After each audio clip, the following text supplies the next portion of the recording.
Welcome to the Catamaran Boatyard, where unfortunately Ojigwan lived for 2 months while we were overseas. This is one of the first times I'm using the drone, and this is a suboptimal place to use it.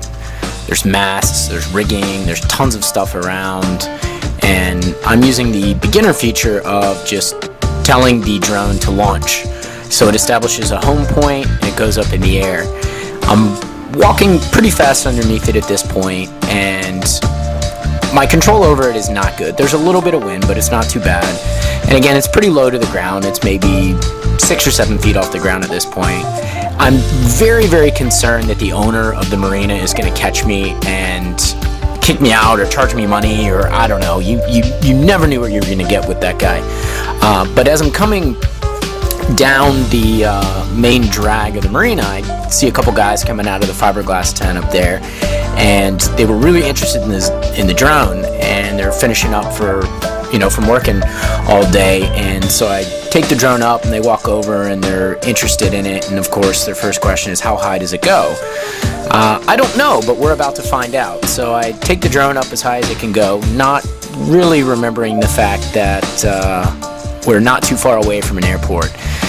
At this point, the drone is looking around. You can see Key Largo, Rodriguez Key, the channel that we ran aground in.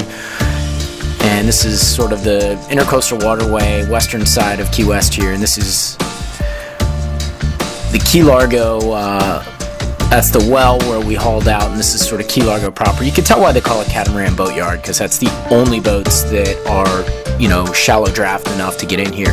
At this point, the drone completely loses communication with the remote. I am sprinting frantically.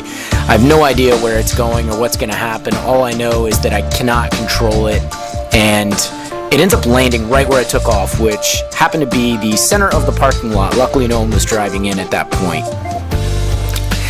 And I figured I'd up the ante a little bit, because one disaster averted wasn't enough for the day, so I wanted to drive through the well where we hauled the boat out. My plan, I guess, was to take it up enough that I could see the channel, although the light being low enough, I'm not sure what value that would have added. But I wanted to get the drone up and sort of scope out the channel and be able to get sort of the view of